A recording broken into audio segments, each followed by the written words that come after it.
सचिव सुनील राणी जी, जो बोरेली के विधायक भी है, वो हम सबके बीच उपस्थित है। चारकोप के विधायक योगेश सागर जी हमारे साथ में है। उत्तर मुंबई जिला के अध्यक्ष गणेश खनकर जी, महासचिव बाबा सिंह और दिलीप पंडित जी भी यहाँ पर उपस्थित है। मैं गए 9 साल के कुछ कामों का लेखा जोखा आपके सामने प्रस्तुत करना चाहूँगा, जिसकी एक प्रति लगभग आप सभी पत्रकारों को दिया गया है। का पक्का घर देने का व्यवस्था हुआ है। 11.72 करोड़ इज्जत घर, जिसको हम शौचालय कहते हैं, ये बना हुआ है। ग्रामीण इलाकों में शौचालय 2014 में 39% था, जो 2023 में 100% हुआ, यानी 100% टॉयलेट की व्यवस्था की गई है। 12 करोड़ घरों तक नल से जल देने का काम हुआ है। 9.6 करोड़ परिवारों को मुफ्त गैस के कनेक्शन दिए गए हैं। मच्छीमारी में 80 करोड़ लोगों को मुफ्त राशन, महामारी में 80 करोड़ लोगों को मुफ्त में राशन देने का काम हुआ है। 10 करोड़ परिवारों को 5 लाख मुफ्त इलाज की सुविधा की गई है। 9,300 जन औषधि केंद्र पर सस्ती दवाएं दी जाती है। जेनरिक मेडिसिन है, बाकी सारे प्रकार के हैं। किसानों के खाता में सालाना 6,000 रुपये की सम्मान राशि पहुंचाई गई है, जिसमें महाराष्ट्र सरकार ने भी अपना योगदान दिया। आप सबको मालूम है, 6 + 6 12,000 हुआ है। उच्च शिक्षा में 10% इकोनॉमिकली वीकर सेक्शन कोटा लागू, अब आर्थिक आधार पर भी आरक्षण देने की व्यवस्था की है। राज्य पिछड़ा आयोग को संवैधानिक दर्जा देने का भी काम हुआ है। दिव्यांग कैटरिंग की संख्या 7 से बढ़ाकर 21 की गई है। अधिकार 2014 तक 74 एयरपोर्ट से 74 एयरपोर्ट थे। 9 साल में सिर्फ हमने नए 74, मतलब आज़ादी के बाद इतने लंबे समय तक 74, और सिर्फ 9 साल में 74 एयरपोर्ट्स बनाए गए। 2014 तक 91.287 किलोमीटर एयर होता था, जिसको 9 साल में सिर्फ उसकी संख्या बढ़कर 53,864 प्लस नए नेशनल हाईवे बनाए गए। 2014 तक 0 वाटरवे का उपयोग हुआ करता था। 9 साल में इसकी संख्या हो गई है 111 वाटरवे। 2014 तक 0 वंदे भारत एक्सप्रेस चला करता था। 9 साल में 20 वंदे भारत एक्सप्रेस शुरू की गई है। 2014 तक 5 शहरों में मेट्रो दौड़ा करती थी। 9 साल में इसकी संख्या 15 हुई, यानी 15 मेट्रो शहरों में मेट्रो इन दिनों में दौड़ रही है। 2014 तक 7 एम्स थे, सिर्फ 9 साल में 15 नए एम्स खुले। यानी इससे ग्रेविटी जरा देखो आप लोग, आज़ादी के बाद 75 साल में सिर्फ 7 थे और 9 साल में 15 हो गए। इसकी सिर्फ घोषणा नहीं हुई तो बनकर रेडी होकर कार्यान्वित भी हुए। 2014 तक 641 मेडिकल कॉलेज थे। 9 साल में सिर्फ 700 नए मेडिकल कॉलेज खुल गए। 2014 तक 82,466 मेडिकल सीटें थी, जो सिर्फ 9 साल में 69,663 नए मेडिकल के सीटें उपलब्ध कराई गई है। 2014 तक 16 आईआईटी थे, 9 साल में 7 नए आईआईटी खुले हमने। 2014 तक 13 आईआईएम थे, 9 साल में 7 नए एमएम खोले गए। 2014 तक 723 विश्वविद्यालयों का निर्माण हुआ, 9 साल में 390 नए विश्वविद्यालय का निर्माण हुआ है। विकास के नए अजूबे, कश्मीर की नई पहचान, विश्व का सबसे एल्फी टावर के नाम पे जाना जाता है, जिसकी ऊंचाई कितनी है ये हम सबको पता है। इसका बार बार जिक्र भी प्रधानमंत्री ने अपनी वाणी के माध्यम से किया है। दुनिया का सबसे ऊंचा स्टैच्यू ऑफ लिबर्टी, जिसको हम कहते हैं, सरदार वल्लभ भाई पटेल जी के नाम पर गुजरात में लगा हुआ है, दुनिया का सबसे बड़ा स्टैच्यू है। मनाली से लाहौल सर्दियों में फीट की ऊंचाई पर दुनिया के सबसे लंबी हाईवे टनल बनाया गया। बीमा, पेंशन, सब्सिडी, स्कॉलरशिप जैसी सहायता सीधे लोगों के खाते में पैसे जाने की व्यवस्था की गई है। जैम, जनधन आधार और मोबाइल जोड़े गए, बिचौलियों को हटाने का काम पूरी तरह से किया गया।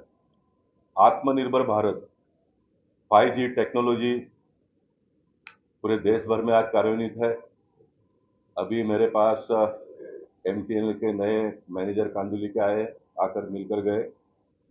एमटीएनएल में भी आने वाले दिनों में हाई टेक्नोलॉजी और उसके आगे की भी सारी सुविधा लोगों को मिले, इस प्रकार की व्यवस्था हो रही है। सस्ते इंटरनेट से गरीबों को सशक्त करना, मोबाइल मैन्युफैक्चरिंग दुनिया को पीछे छोड़ देता है, डिजिटल लेन देन छोटे व्यापारियों को आगे बढ़ाता है। आप सबकी जानकारी के लिए 2015-16 तक हमारे देश में सिर्फ 2 मोबाइल मैन्युफैक्चरर हुआ करते थे, मोबाइल फोन बनाने वाले। आज 300 प्लस हो गया है। ये संख्या रोज बढ़ते जा रही है। यानी इसकी ग्रेविटी आप सबकी जानकारी के लिए, पहले जब विदेश में से मोबाइल आता तो हमारा पैसा विदेश में जाता था। पैसा ही सिर्फ विदेश में जाता नहीं था, तो हमारे देश के लोगों को रोजगार नहीं मिलता था। अब देश में मोबाइल मैन्युफैक्चरिंग स्टार्ट होने से मोबाइल सस्ते हो गए और देश के लोगों को काम मिलना प्रारंभ हो गया। देश में से पैसा जो विदेश में जाता था वो अपने देश में रहेगा। इतना बड़ा क्रांति ये मोबाइल के सेक्टर में हुआ है। ग्लोबल इनोवेशन इंडेक्स में भारत 2014 में 83वें नंबर पर था। 2022 में हम 46 नंबर पर 46वें स्थान पर आ गए। 2014 में 4 यूनिकॉर्न था, 2022 में 100 प्लस यूनिकॉर्न हुए। भारत की अर्थव्यवस्था 2014 में 10वें नंबर पे था, जो 2022 में 5वें नंबर पर आ गया है। ये कुछ महत्वपूर्ण बिंदु आपको पुस्तिका के माध्यम से हमने देने का प्रयास किया। आ जाते हैं लोगों को 15 नए एम्स और 225 मेडिकल कॉलेज, जो कि देश के स्वास्थ्य तंत्र से जोड़ा जा रहा है। 23 करोड़ से अधिक लोगों को आयुष्मान भारत कार्ड वितरित हुआ है। अब ये केंद्र सरकार का तो योजना है, साथ साथ में राज्य सरकार की भी योजना है। इसमें भी बड़े पैमाने पे लोगों को लाभ मिल रहा है। एक मिनट, मैंने वो जेरोक्स निकाला लाया था। जो प्रयास कर रहा हूँ, मेरी एक मांग थी कि 300-400 फुट में रहने वाले लोगों को भी इसकी सुविधा मिलनी चाहिए, क्योंकि 2011 के सेंसर में बहुत कम लोगों का नाम था। 2011 में जब कांग्रेस की सरकार थी तो सेंसर में किसके नाम आते थे वो कोई छुपी हुई बात नहीं है। आज भी वो लोग उनके नामों को दोहरा कर उन लोगों को ज़्यादा से ज़्यादा सुविधा कैसे मिले उसका प्रयास कर रहे हैं। इसलिए 2011 के यादी में जिनको मिलना चाहिए ऐसे बहुत कम लोगों का नाम दर्ज हुआ है। तो मेरी ये मांग थी कि भाई 300 फुट में रहने वाला आदमी, चाहे कोई भी हो, किसी भी जात का हो, किसी भी समाज का हो, अगड़ा है पिछड़ा है, ये न देखते हुए उनको सुविधा मिलनी चाहिए। इस प्रकार का एक प्रयास मैं कर रहा था। हमारे मनसुख मांडविया जी जो इस विभाग के मंत्री है, उन्होंने मुझे 22 मई को एक पत्र लिखकर जो मैंने पार्लियामेंट में आवाज़ उठाई थी, उसकी कॉपी भी मैं आपको दे दूंगा, उसके हाथ में लगा हुआ है। और ये एक बहुत बड़ा क्रांति आने वाले दिनों में होगा। अब धीरे धीरे हम प्रयास कर रहे हैं, मीडिया के माध्यम से, कार्यकर्ताओं के माध्यम से, जनता के माध्यम से, जो जो सवाल हमारे पास पहुंचते हैं, महाराष्ट्र के विधानसभा में हमारे विधायक लोग उसके लिए प्रयत्न करते हैं, केंद्र में मैं एक सांसद के नाते प्रयास कर कर आने वाले दिनों में और ज़्यादा सुविधा लोगों को कैसे मिले और जीवन एक सुखरूप कैसे लोगों का हो, उसके लिए हम लोग प्रयत्न कर रहे हैं। 37 करोड़ से ज़्यादा डिजिटल हेल्थ आईडी बनाए गए हैं। 5.6 करोड़ से अधिक माताओं और बच्चों को मिशन इंद्र धन के तहत टीकाकरण करवाया गया है। 9,413 से अधिक जन औषधि केंद्र क्रियाशील है। 9,413 से भी महाराष्ट्र सरकार और मुंबई महानगर पालिका के माध्यम से भी आप लोग देखते हैं कि आने वाले दिनों में छोटे छोटे जगह पर लोगों को ये सुविधा मिले, उसके लिए भी हम प्रयास कर रहे हैं। 3 करोड़ से अधिक लोगों ने ये अमृत फार्मेसी के जरिए दवाओं की खरीदारी की है। ये सब डाटा के साथ साथ में आप सबकी जानकारी के लिए, जब पूरे देश भर में गैस का कनेक्शन मिले, इसके लिए देश प्रधानमंत्री ने बहुत प्रयास किए, बहुत सारे लोगों को कनेक्शन दिए गए, लेकिन मुंबई शहर और खास करके शहरी भागों में फिर वही 2011 के यादी में कुछ लोगों का नाम होने की वजह से लाभ नहीं मिल रहा था। तो उत्तर मुंबई भारतीय जनता पार्टी के हम सब जनप्रतिनिधियों ने मिलकर 17,000 से ज़्यादा चूल्हा लोगों को निःशुल्क हमने वितरित किया। इसका लाभ क्या हुआ? सरकार को इस योजना के साथ जोड़ने से जो गैस के कनेक्शन पाने में लोगों को बहुत दिक्कतें आती थी और पैसे वगैरह लेते थे कनेक्शन पास करने के लिए, तो लोगों को आसानी से कनेक्शन हो गया। यानी 17,000 से ज़्यादा परिवारों को उत्तर मुंबई में हम चूल्हा देकर गैस के कनेक्शन के साथ में जोड़ने का काम हम 14 के पहले बजट के भाषण में जो मुंबई शहर से मैं जाता हूँ, तो मेरा चुनाव का सबसे बड़ा एजेंडा था कि मुंबई शहर में 3,000 लोग हर साल गिरकर कटकर मर जाते हैं, उतने लोग इंजर्ड होते हैं। तो मैंने प्रयास किया कि ये कम होना चाहिए, तो क्या होना चाहिए? तो उसका कम होने का एक ही जरिया है। जब आप मेट्रो में आप देखते हो तो सब डोर डोर क्लोज है, तो उसमें से कोई गिरते नहीं है। अब ये जो 3,000 गिरकर कटकर मरते हैं, उसमें कुछ क्रॉसिंग में भी लोग मरते हैं। तो हमने कहा कि डोर क्लोजर ट्रेन में लगना चाहिए। 2014 में जब ये मैंने मुद्दा उठाया तो लोगों ने मेरा मजाक भी उड़ाया। दिल्ली के लोग तो छोड़िए, लेकिन मुंबई शहर के लोगों ने इस बात को उठाया, भाई कैसे संभव है? क्योंकि मुंबई शहर में जो लोग ट्रेन पकड़ते हैं, आधा लोग तो लटक के प्रयास करते हैं, लेकिन मेट्रो शुरू होने से थोड़ी भीड़ कम हो गई वेस्टर्न और सेंट्रल रेलवे में, हार्बर लाइन में। और आने वाले दिनों में और अधिक ट्रेन जब आने प्रारंभ होंगे, तो ये भीड़ ऑटोमेटिकली कम होगा। पूरा मुंबई शहर का अगर मेट्रो पूरा रिंग रूट जो कोलाबा से ठाणा और ठाणा से कोलाबा का पूरा रिंग रूट का, वेंकैया जी उन दिनों में इस विभाग के मंत्री थे, तो वो बार बार आकर बहुत सारे प्रकल्पों का उद्घाटन किया। अब कोलाबा से लेकर ठाणा और ठाणा से फिर वापस कोलाबा, ऐसा पूरा रिंग रूट का मेट्रो का जाल बिकने वाला है, काम भी शुरू हुए। तो बड़े पैमाने पे वेस्टर्न, सेंट्रल और हार्बर पे जो गर्दी होती है वो कम हो जाएगा होगा, तो ऑटोमेटिकली लोग लटकना बंद हो जाएंगे, ट्रैफिक ऑटोमेटिकली ईज हो जाएगा। तो ये डोर क्लोजर के ट्रेनें अब आना प्रारंभ हो गए। इस साल के बजट में 2014 को मांग की थी, 2019 को इसे एक्सेप्ट किया, 2022 में अब ये इम्प्लीमेंटेशन स्टेज पर है। तो बड़े पैमाने पे डोर क्लोजर वाले ट्रेन आना स्टार्ट हो जाएंगे। इसके लिए केंद्र से जो निधि राज्य सरकारों को मिलता था, उसका रेशियो 32% का था। यानी केंद्र सरकार के पास जो टैक्सेस के माध्यम से पैसे जाते हैं, उसमें से 32% वापस केंद्र सरकार राज्यों को वितरित करने का काम केंद्र सरकार की ओर से हो रहा था। ये किसी राज्य सरकार की डिमांड नहीं थी मोदी जी के पास, लेकिन मोदी जी ने सुओ मोटो इसको 10% बढ़ाकर 42% दे दिया। यानी अभी सभी राज्यों को केंद्र सरकार के पास जो टैक्सेस के माध्यम से पैसे जाते हैं, उसमें से 42% वापस आने का काम हुआ। जीएसटी का एक बहुत बड़ा सक्सेसफुल, जिसको हम इम्प्लीमेंटेशन कह सकते हैं। जीएसटी जब लागू हुआ तो लोगों के मन में शंका थी कि बाबा ये क्या होगा, कैसे होगा, वगैरह वगैरह। बाकी तो सारे लोगों की बात को छोड़ दीजिए आप, लोकशाही वाले देश में सत्ता पार्टी किसी की भी हो तो विपक्ष के लोग मुद्दे उठाते हैं। हमने ज़माने में उठाया था, लेकिन हम कुछ मुद्दे तर्क के साथ उठाते थे। अब इन दिनों में लोग सिर्फ उठाने के लिए उठाते हैं। ये बात मैं इसलिए कहता हूँ कि हमारे साथ में यूपी में जो लोगों ने 25 साल का सफ़र किया, उद्धव ठाकरे जी ने भी इस बात को शक के घेरे में घेरा और उन्होंने कहा कि कॉरपोरेशन को चलाना मुश्किल होगा ऑक्ट्राय बंद होने से, तो हमको आप इसका खुलासा करिए। तो केंद्र सरकार ने ये इस बात का खुलासा किया कि आपको एक भी रुपया कम नहीं होगा। आपको जो शंका है, वो हम दूर करेंगे और महानगर पालिका को ऑक्ट्राय के माध्यम से जितना भी पैसा मिलता है, उसका चेक हम आपको दे देंगे।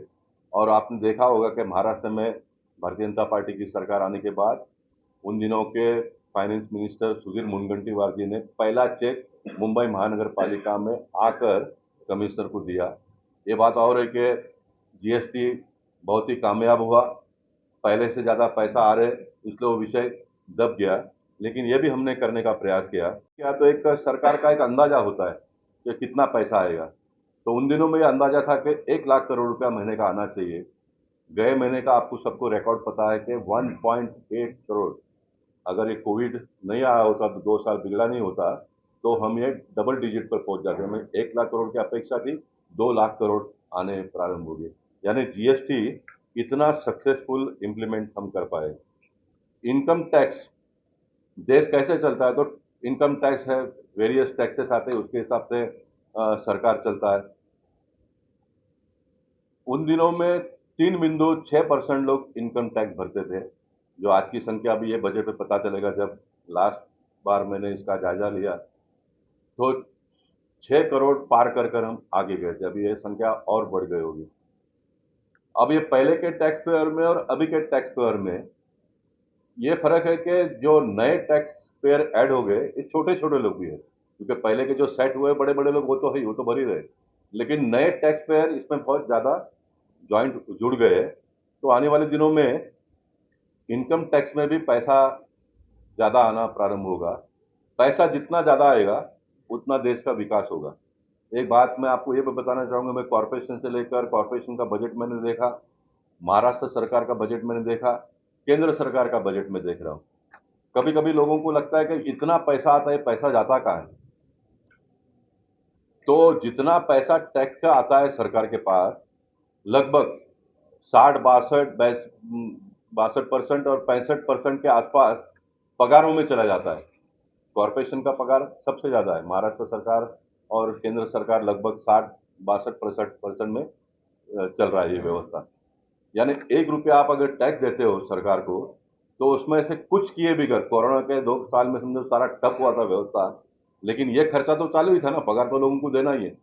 यानी 62 पैसा कम से कम 1 रुपए में से डायरेक्ट निकल जाता है। अब बचे हुए 38 पैसे में विकास होता है, आप सबकी जानकारी के लिए। ये आज भी वही रेशो है। बचे हुए 38 पैसे में विकास होता है। अब पगार का तो ये रेशो फिक्स है, जो बढ़ेगा वो उसको ऐड करते जाएंगे तो बढ़ता जाएगा। लेकिन टैक्सेस अगर बड़े पैमाने पे, जीएसटी डबल के लगभग आने लगेगा। इनकम टैक्स में अगर बढ़ोतरी हो जाती है, तो हमको विकास करने के लिए पैसा ज़्यादा मिलेंगे आने वाले दिनों में। ये इसलिए मैं आपको कहते थे कि पहले दिनों में बजट होता था, बजट में नई-नई स्कीमें आती थी, लेकिन रेलवे ज़मीन पर उतारा नहीं जाता था। हर साल यही होता था, कुछ बातों का बजट में डिक्लेरेशन होता था, भूमि पूजन हो जाता था, फिर काम शुरू होने के बाद में फिर वापस होता था। 3-4 बार तो भूमि पूजन का ही सिलसिला चलता था, लेकिन काम होता नहीं था। तो इसमें से रास्ता निकालने के लिए क्या करना चाहिए? तो केंद्र सरकार ने राज्य सरकारों को जोड़ा कि भाई आपके राज्य में भी रेलवे जोड़ना चाहिए, लोगों को अगर सुविधा मिलना चाहिए, तो आप भी अपना हाथ बढ़ाइए इसमें, और 50-50% का रेशियो तय कर दिया। आज पूरे देश में जहाँ पर राज्य सरकार कहेगी कि ये हमको सुविधा मिलना चाहिए, आप 50% उसका जवाबदारी ले लो, तो 50% मैचिंग ग्रांट सेंट्रल गवर्नमेंट देकर रेलवे का काम इसलिए बड़े पैमाने पे इन दिनों में शुरू हुआ है। तो इसमें 50% राज्य का और 50% सेंट्रल का, इस प्रकार से काम करने का एक अनोखा प्रयास किया गया। उसमें सभी राज्यों के सरकारों ने भी मदद किया है। तो बड़े पैमाने पे रेलवे का काम इन दिनों में चल रहा है।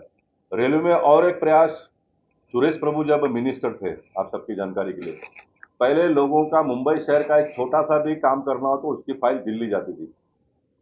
और दिल्ली में जरा आप तय कल्पना करिए, सरकार किसी की भी हो, इतना सारा देश का फाइल दिल्ली में आए और उसको क्लियर करके भेजना, छोटा क्वेरी होगा तो उसको पूछना, फिर वापस फाइल आना जाना, ये सब सिलसिला चलता था, इसलिए काम होते नहीं थे। सुरेश प्रभु जी ने पहले ही निर्णय ले लिया कि इस प्रकार के सारे जो अधिकार है वो जनरल मैनेजर को दे दिया, सभी शहरों का, कि आप इसका निर्णय करो, दिल्ली फाइल भेजने की कोई आवश्यकता नहीं। इससे बड़े पैमाने पे आपने देखा कि रेलवे में पहले के काम के तरीके में और आज के काम के तरीके में बहुत बड़ा बदलाव हमको देखने के लिए मिला। और बड़े पैमाने पे इसका डेवलपमेंट के बारे में अगर मैं आपको बताऊं तो इसमें बहुत बड़ी ताकत है। हम रोजगार की बात करते हैं, हम इतना करोड़ लोगों लाख लोगों को देंगे, करोड़ लोगों को रोजगार देंगे। अब ये रोजगार कहाँ से जनरेट होता है? काम होगा तो ही रोजगार मिलेगा ना लोगों को। उदाहरण के तौर पर एक सामान्य व्यक्ति भी, एक मेंबर ऑफ पार्लियामेंट या तो एक पत्रकार भी अपना 500 फुट का घर भी अगर दिवाली को ठीक ठाक करने का तय करता है तो उसमें कारपेंटर को दरवाजा अगर ठीक ठाक करना हो उसको काम मिलता है, इलेक्ट्रिशियन को कुछ उसमें चेंजेस करते हैं तो उसको काम मिलता है, पेंटिंग करते हैं घर में कुछ नहीं करने का लेकिन पेंटिंग करते तो उसको काम मिलता है। यानी एक 500 फुट का घर अगर रिपेयरिंग करते हैं तो ये 2 5 10 लोगों का काम मिलता है। इंफ्रास्ट्रक्चर का डेवलपमेंट जब हम करते हैं तो बड़े पैमाने पे सीमेंट बिकता है तो सीमेंट कंपनी में लोगों को काम मिलता है, डांबर बनता है वहाँ पर उनको काम मिलता है, खड़ी तोड़ने वाले लोगों को काम मिलता है क्योंकि इतने बड़े पैमाने पे, रेती निकालने वालों को काम मिलता है, रेती इतने बड़े पैमाने पे इसमें लगता है। सबसे बड़ी industry steel industry. Steel industry 2014 में आप सबकी जानकारी के लिए लगभग क्लोज डाउन पर आ गया था, जो मैं उसका साक्षी हूँ। मुझे वो अरुण जेटली जी का भाषण अभी भी याद आता है। अरुण जेटली जी ने सबसे पहले 400% एंटी डंपिंग टैक्सेस लगा दिया, चाइना का सब माल आना बंद हो गया, चाइना ने पूरा मार्केट को कैप्चर कर लिया था। और फिर हमारा स्टील इंडस्ट्री फिर दौड़ने लग गया, लोगों को रोजगार मिलने लग गए और सरकार को बड़े पैमाने पे टैक्सेस आना प्रारंभ हुआ। यानी स्टील इंडस्ट्री में इतनी बड़ी ताकत है, रियल इस्टेट से लेकर जितने भी इंफ्रास्ट्रक्चर के डेवलपमेंट के काम होते हैं, तो हमारे देश में आज स्टील इंडस्ट्री बूम कर रहा है, बड़े पैमाने पे काम हो रहा है, इतनी ताकत है। इसलिए कभी कभी लोगों को लगता है कि इंफ्रास्ट्रक्चर डेवलपमेंट यानी रोड बनता है तो पैसे वाले लोगों के लिए सुविधा होती है। नहीं, पैसे वाले लोगों के लिए सुविधा तो होती है। आज कनेक्टिविटी नजदीक होने से लोगों को, व्यापार करने वाले लोगों को आसान हो गया है, आम टैक्स पेयर को आसान हो गया। जहां पर 6 8 घंटे लगते थे 2 घंटे में आप जाते हो, आप सुबह जाकर शाम को आ सकते हो, नहीं तो आपको पूरा हफ्ता भर का प्लानिंग करना पड़ता था। यानी इतने बड़े काम में बहुत बड़े पैमाने पे इस पे बदलाव होता है और लोगों को इसका लाभ मिलता है। तो इंफ्रास्ट्रक्चर एक सबसे बड़ी रोजगार उपलब्ध करके देने वाली व्यवस्था हमारे देश में है। तो इतने बहुत सारे बदलाव हुए हैं और भी बहुत सारे मुद्दे होंगे, महाराष्ट्र सरकार के मुद्दे होंगे तो सुनील राणा जी और योगेश भाई उसमें ऐड करेंगे। और आप लोगों को अगर कुछ उसमें पूछना हो तो आप लोग पूछ सकते हो, तो अधिक जो भी जानकारी आपको। सिंगापूरचा आणि न्यूयॉर्कचा फोटो तुम्हाला दिला होता। सिंगापूर आणि न्यूयॉर्कमध्ये पण झोपडीपट्टी होती, त्यांचा देश स्वातंत्र्य झाल्यानंतर त्या लोकांनी झिरो केला।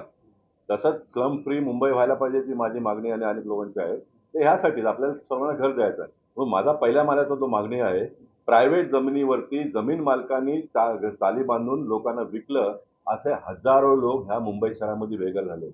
जगाच्या कुठल्याही देशामध्ये लोकांना घर देण्याचं काम सरकार करत असतो, बेघर करण्याचं काम कुठलाही सरकार करत नाही। पण या अधिकारी वर्गांच्या आडमुठीपणाच्या धोरणामुळे 1976 1976चा स्लम ऍक्टमध्ये पहिल्या मालावाल्याला घर देऊ नये असं कुठेच लिहिलेलं नाहीये, असं कुठेच लिहिलेलं नाहीये। तरी सुद्धा अधिकारी वर्गाने एक नियम केला, त्या नियमाला सर्वांनी ऍक्सेप्ट केला, अजूनपर्यंत चाललं। परंतु मालाड गोरेगावला हजारो लोक बेघर झाले। तुम्ही पत्रकारांनी वसई आणि नालासोपाऱ्याला जायला पाहिजे, तिकडे मोठ्या प्रमाणात झोपडपट्टी झाली। या सर्व लोकांना इकडनं हाकलून लावलं असं म्हटलं तरी चालेल। 5 लाख रुपये 10 लाख रुपये बिल्डरांनी दिले आणि सर्व तिकडे गेले राहायला। ही शोकांतिका आहे, ही लोकशाहीला अभिप्रेत नाहीये, निवडून आलेल्या जनप्रतिनिधीला अभिप्रेत नाहीये। लोकांना घर देणं आपलं काम आहे। अशा हजारो बेघर झालेल्या लोकांना येणाऱ्या काळामध्ये घर मिळावं म्हणून मी प्रयत्न करतोय, अनेक लोक प्रयत्न करत आहेत। पूर्ण पाठवलेलं पोचवलेलं नाहीये। मी माझ्या जीवनातल्या अंतिम श्वास चालेल तोपर्यंत मी लोकांसाठी काम करणार आहे, मी लोकांसाठी काम करणार आहे। 2024च्या निवडणुकीमध्ये पक्ष कोणाला तिकीट देईल, उमेदवार कोण होईल हे तुम्हालाही माहित नाहीये, मलाही माहित नाहीये। मी आता 2024 पर्यंत खासदार आहे, मी काम करतोय। आणि 2024च्या नंतरही मी अशाच पद्धतीने काम करत राहणार. किंवा माझी भूमिका बदलली तर मी आणखीन वेगळ्या पद्धतीने काम करणार, ते आता सांगतो मी तुम्हाला. विधायकों का अभिनंदन करना चाहूँगा और जनता का विशेष अभिनंदन करना चाहूँगा, जिन्होंने हम सब लोगों को मौका दिया काम करने का। और मैं ऐसा मानता हूँ कि उत्तर मुंबई, पूरे मुंबई में एक उत्तर मुंबई की ख्याति अलग सी है। हमारे यहाँ पर 4 चुनकर आए हुए विधायक हैं, 24 चुनकर आए हुए नगर सेवक हैं, 2 विधान परिषद के हमारे पास विधायक हैं और एक उत्तर मुंबई में बहुत अच्छा वातावरण है। एक संवाद लोगों के साथ में अच्छा निर्माण करने का हमारे सभी जनप्रतिनिधियों ने मिलकर किया है। यहाँ पर लॉ एंड ऑर्डर अच्छा है। यहाँ पर पॉल्यूशन की बात अगर आप करेंगे तो वो भी बहुत अच्छी स्थिति है। यानी समस्या 100% समाप्त हुई है क्या? तो नहीं हुई है। मैं हमेशा कहता हूँ कि मानवीय जीवन जब तक रहेगा तब तक समस्या रहने वाली है। अपने जीवन काल में जो समस्या आते हैं उसको सुलझाने का काम हम लोगों ने करने का प्रयास करना चाहिए और मैं मानता हूँ कि हम सब लोग मिलकर बखूबी उसको करने का प्रयास कर रहे हैं और जनता का भी इसमें बड़ा सहयोग रहा है। और ये सांसद अपनी देश की सरकार जिस प्रकार से, जिस तेजी से पूरे भारत भर में आधुनिकता की ओर बढ़ रही है, वैसे ही कामों का ब्यौरा, कामों की जानकारी लोगों तक पहुंचाने का काम हर विधानसभा में किया जाए। क्या मापदंड उसका सर्वे वो लोग करते हैं और वो बार बार छप कर आता है। तो अब की ये आज की तारीख में पूरे देश भर में महंगाई का इंडेक्स अपने देश में ही कम है, मतलब महंगाई नियंत्रण में। मैं इस बात का दावा नहीं करता हूं कि एकदम सब लोग सुखी है करके, मैं इस बात का बिल्कुल दावा नहीं, लेकिन सरकार चलाने की व्यवस्था होती है ना। तो उसके हिसाब से भी महंगाई अभी नियंत्रण में है। अंतर्राष्ट्रीय इंडेक्स के मापदंड के हिसाब से अपना देश का एक इंडेक्स आता है, उसके माध्यम से। दूसरा मुद्दा आपका था बेरोजगारी। बेरोजगारी, अब रोजगार उपलब्ध करना, तो मैंने बताया कि इंफ्रास्ट्रक्चर डेवलपमेंट हो, नए नए कारखाने का निर्माण लगाना हो। महाराष्ट्र में जो प्रोजेक्ट देवेंद्र फडणवीस जी जब मुख्यमंत्री थे तब उसका उद्घाटन केंद्र के मंत्री आकर किया था उन्होंने। बहुत बड़ा रिफाइनरी का प्रोजेक्ट आने वाला था, जिसको हमारे साथ में 25 साल यूपी में जिन्होंने रहा उन्होंने उसको विरोध किया। अब फैक्ट्री लगेगी नहीं तो रोजगार कहां से हम देंगे, इसलिए फैक्ट्रियां लगनी चाहिए। पत्रकारों ने भी इस विषय के बारे में मैंने क्या कहा, उन्होंने क्या कहा, मेरा एक हमेशा ये होता है पत्रकारों ने, आप अपनी भी बात को रखिए तो थोड़ा ये पॉलिटिकल सिस्टम के लोगों को थोड़ा डर लगेगा। पूछना चाहिए किसी ने, फैक्ट्री नहीं लगेगी तो लोगों को रोजगार कैसे मिलेगा? सामान्य से सामान्य जिसके पास 1 एकड़ का भी खेती होगा वो भी अपने बच्चों को पढ़ा लिखा कर वो चाहता है कि ये अच्छा कोई फैक्ट्री में इसको काम मिले, उसको काम मिले। लेकिन फैक्ट्री हम डालेंगे तो काम कहां से मिलेगा? इसलिए फिर लोग बाहर जाते हैं।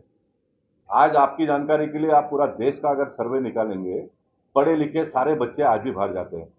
इसलिए मोदी जी जो बात करते हैं, आत्मनिर्भर भारत की बात करते हैं, मेक इन इंडिया की बात करते हैं, स्टैंड अप और स्टार्टअप की बात करते हैं, तो क्यों कि रोजगार यहां पर ही खड़ा हो, फैक्ट्री यहां पर लोग डालें, चाइना का इंपोर्ट सब माल आना बंद हो जाए, यहां पर मैन्युफैक्चरिंग हो। ये आत्मनिर्भर भारत की इसीलिए बात करते हैं ना। मोदी जी ये भी कहते हैं कि बाबा बड़ा कोई फैक्ट्री खुलेगा उसमें आपको नौकरी मिलेगा, वो तो ठीक ही है, लेकिन आप स्वयं एंटरप्रेन्योर बनिए, आप स्वयं को व्यवसाय करिए जिसमें से आप 2-5 लोगों को नौकरी दे सकते हो। ये सारा कल्पना उसके पीछे का यही है, लेकिन काम करने देते नहीं विपक्ष के लोग।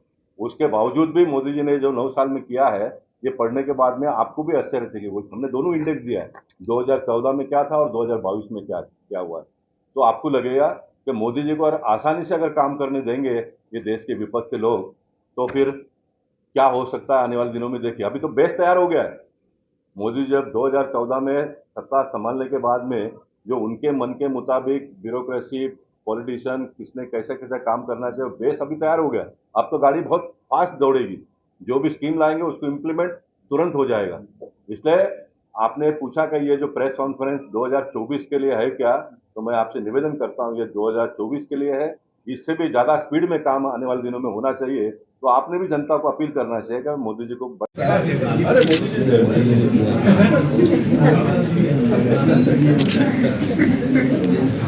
चलो बोल दिया।